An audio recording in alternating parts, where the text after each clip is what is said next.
DK and friends play Doki Doki Literature Club. Yeah! We're going to be having a poetry performance. Each of us are going to choose a poem to recite during the event. But the cool part is, we're also going to let everyone else come up and recite poems too. Sayori's putting it all on posters in case anyone wants to prepare ahead of time. Sayori, who's been coloring a poster, holds it up for us to see. Are you kidding me, Monica? You didn't already start putting those posters up, did you? Well, I did. Do you really think it's that bad of an idea? Well, no. It's not a bad idea. But I didn't sign up for this, you know? There is no way I'm going to be performing in front of a group of people like that. I agree with Natsuki. I could never, in my life, do something like that.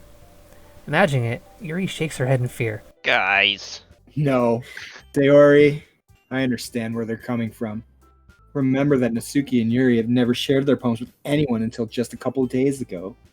It's a lot to ask for them to recite their poems out loud to a whole room full of people. I guess I kind of overlooked that. So, I'm sorry. But I still think we should give it our best. We're the only ones responsible for the fate of this club. If we start the event and each put on a good performance, then it will inspire others to do the same. Nearly poked her eye out, Jesus. Yeah.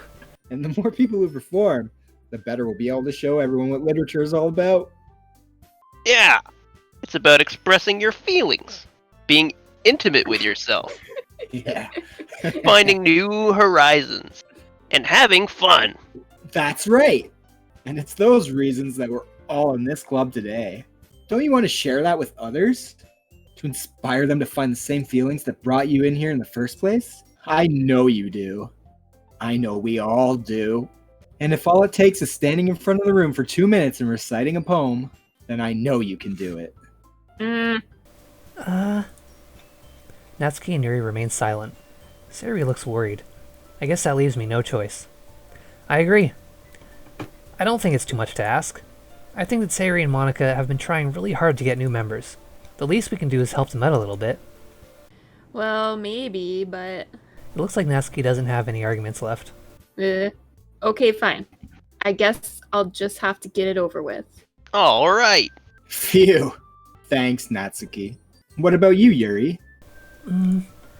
Yuri dejectedly glances around at everyone else's expectant faces. I guess I don't really have a choice. Ha! That's everyone. You're the best, Yuri. This club is seriously going to be the death of me. Oh gosh. You'll be fine, Yuri. But anyway, let's move on to the main event. I want each of you to choose a poem of yours. We're going to practice reciting them in front of each other. No way. Monica, this is too sudden. Well, if you can't recite your poem in front of the club, how do you expect to do it in front of strangers? Oh no. Don't worry. I'll start off to help everyone feel a little bit more comfortable. Can I go next? Of course. Now, let's see. Monica flips through her notebook to the specific poem she has in mind for herself. She then stands behind the podium. The title of this poem is The Way They Fly. Monica begins reciting her poem. Her clear, confident voice fills the room. More than that, her inflection is pristine. She knows exactly how to apply emotion behind each line she recites, bringing the words to life. Is this something she's done before, or is she simply a natural? I glance around me. Everyone has their eyes on Monica. Sayori looks amazed. Yuri has an intense expression on her face that I don't understand. Finally, Monica finishes the recitation? The four of us applaud. Monica takes a breath and smiles. That was so good, Monica. Thank you very much. I was just hoping to set a good example. Are you ready to go next, Sayori? I'll go next. What? Yuri's fired up all of a sudden. Yuri clutches a sheet of paper between her hands and stands up. Keeping her head down, she walks quickly over to the podium. This poem is called... Yuri anxiously glances at each of us. You can do it, Yuri. It's called Afterimage of a Crimson Eye. Yuri's voice shakes as she starts reading the poem. Just a moment ago, she practically refused to do this. Why is she suddenly putting in so much effort? As Yuri gets past the first couple of lines, her voice changes. It's almost like what happens when Yuri gets absorbed into her books. Her quivering words transform into the sharp syllables of a fierce and confident woman. The poem is full of twists and turns in its structure that she enunciates with perfect timing. This must be a rare glimpse into the whirling fire Yuri keeps concealed inside her head. Suddenly she's finished. Everyone is stunned. Yuri snaps back into reality and glances around her, as if she bewildered even herself. It's up to me to save this situation. I'm the first to start applauding. Everyone joins me afterward, and we give Yuri the recognition she deserves. It's not that we didn't want to applaud for her, but we were caught so off guard that we must have forgotten. As we applaud, Yuri holds the poem to her chest and rushes back into her seat. Yuri, that was really good. Thank you for sharing. Looks like Yuri is down for the count. Okay, I guess I'm up next then. Sayuri hops out of her chair and cheerfully walks to the podium. This one's called My Meadow. Sorry, I giggled. Sayuri, It's a lot harder than I thought. How did you guys do it so easily? Try not to think of it like you're reciting to other people. Imagine you're reciting it to yourself, like in front of a mirror, or in your own head. It's your poem. So, it'll come out the best that way. I see. Okay then. Sayuri begins her poem. Somehow it feels like her soft voice was made as a perfect match. The poem isn't aimlessly cheery like Sayuri is. It's serene and bittersweet. If I were to read this on paper, I probably wouldn't think much of it. But hearing it come from Sayuri's voice almost gives it a whole new meaning. Maybe this is what Sayuri meant when she said she likes my poems. It's like I get to reach more deeply into someone I thought I knew, through and through. Sayuri finishes and we applaud. I did it. Good job, Sayuri. Even Derek liked it. I guess that's a good sign. What does that even mean? It came out nicely, Sayori. The atmosphere of the poem fits you really nicely. But it might be that other poems wouldn't work quite as well with that kind of delivery. I don't really understand. In other words, I've seen poems of yours where that sort of gentle delivery wouldn't work as well. They might need a little bit more force behind them, depending on what you're reading. Oh, I know what you mean. Well, I've been practicing that kind of thing. It's just embarrassing to do it in front of everyone. Next time, I'm going to make you pick a poem that challenges you a little more. We don't have much time before the festival, you know. Okay. Now, who's next? Natsuki? Don't make me go before Derek. It's not like I can compare to you guys anyways. Might as well let Derek lower everyone's standards a little before I have to do it. I've heard that too many times. Natsuki. It's fine. I might as well get it over with. But it's not like I have much of a selection of what to read. I'll just have to go with what I wrote for today. I stand up and step in front of the podium. Everyone has their eyes on me, making me feel terribly awkward. I recite my poem. Since I'm not exactly confident in my own writing, it's hard to put energy into it. Despite that, once I finish, I receive applause anyway. Sorry, I'm not really as good as everyone else. Don't worry about it so much. I think it's less about your abilities and more about your lack of confidence in your writing. That's something that'll improve over time, though. Yeah, maybe. Alright then. That just leaves you, Natsuki. Yeah, I'm going. Natsuki begrudgingly gets out of her seat and makes her way to the podium. The poem is called, Why Are Y'all Looking at Me? Because you're presenting. Anyway, the poem is called Jump. Natsuki takes a breath. Once she starts reciting the poem, her sour attitude disappears a little. While she's still a little unenthused, her poem has a rhythm and rhyme to it. It's Natsuki's trademark style, and it works surprisingly well when spoken aloud. The words feel like they bounce up and down, as if giving life to the poem. Natsuki finishes, and everyone applauds. She huffs back to her seat. That wasn't so bad, was it? Easy for you to say. You better not make me do that again. Oh, well. Do you at least feel prepared enough to recite a poem in front of other people? I mean, doing it in front of other people will be way easier. I can put on whatever face I want for other people. But when it's just my friend, it's just embarrassing. That's a surprise, Natsuki. I think it would be the other way around for me. Well, that's just how it is, so... Well, I guess in that case, you won't have much to worry about for the festival. That said, I want to thank everyone for coming through. Might be hard, but I hope that you all have an idea of what it's like now. Make sure you pick a poem and get enough practice for the festival, okay? I'll be making pamphlets, so let me know ahead of time what you'll be reciting. Jeez, I should probably find some other poem to recite instead. That's fine too. Doesn't have to be your own. I'm already pleasantly surprised that you're putting in all this effort for the club. It makes me really happy. Ah, yeah, no problem. Okay, everyone. I think that's about it for today. I know the festival's coming up, but let's try to write poems for tomorrow as well. It's been working out really nicely so far, so I'd like to continue that. As for the festival, we'll finish planning tomorrow, and then we'll have the weekend to prepare. Monday's the big day. I can't wait. I can do this. I can do this. All right. I stand up. There's no way I'll be able to find the same enthusiasm as Sayuri and Monica, but I'll do my best to get through it. If it's for the sake of the club, and impressing Monica, then I'll have to do my best. Ready to go, Sayuri? Yep. Look at you two, always going home together like that. It's kind of adorable, isn't it? Jeez, guys. Don't make such a big deal out of it. It must be a little nice, though. Well, how am I supposed to respond to that? It's okay, Derek. You don't have to say it. Whatever. Let's go already. I walk home with Sayuri once more. Even though it's only been a few days, a lot of things have already changed. But today, Sayuri is being a little quieter than usual on the way home. Hey, Sayuri. Sorry, I was spacing out. Ah, no wonder. I was thinking about something from earlier. I like how we get to... I mean... Sayuri fumbles with her words. So, let's just say that one day, Natsuki has to walk home with you. Huh? What would you do? What kind of question is that? You're kind of putting me on the spot here. Well, I really like the pink-haired one.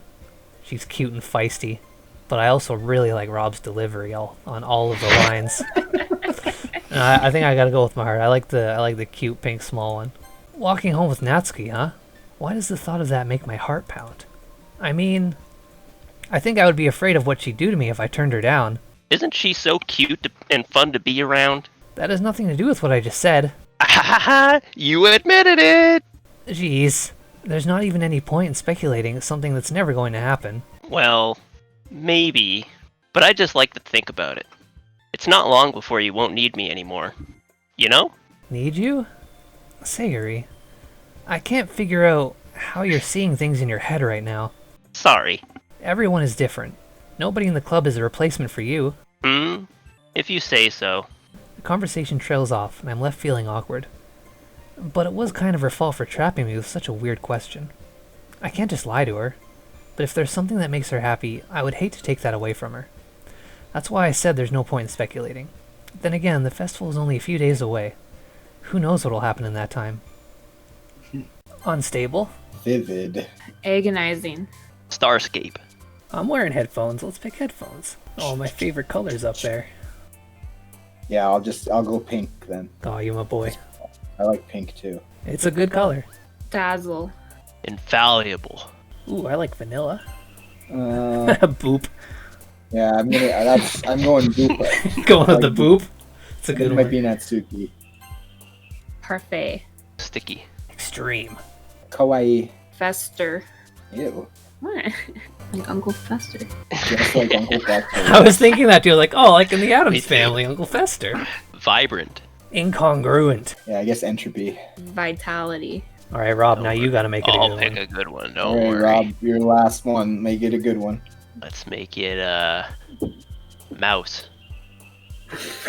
All right. That was the worst word. Finishing strong. Oh man, I'm the last one here again. Don't worry, I just walked in too. Were you practicing piano again? Yeah. Yeah. What? You must have a lot of determination. Starting this club and now picking up piano? Well, maybe not determination, but I guess passion. Remember that the club wouldn't be here if it wasn't for all of you. And I'm super happy that you're all willing to help out for the festival too. I can't wait for the festival. It's gonna be great. Eh? Weren't you complaining about it just yesterday, Natsuki? Well, yeah. I'm not talking about our part of the festival, but it's a whole day of school where we get to play and eat all kinds of delicious food.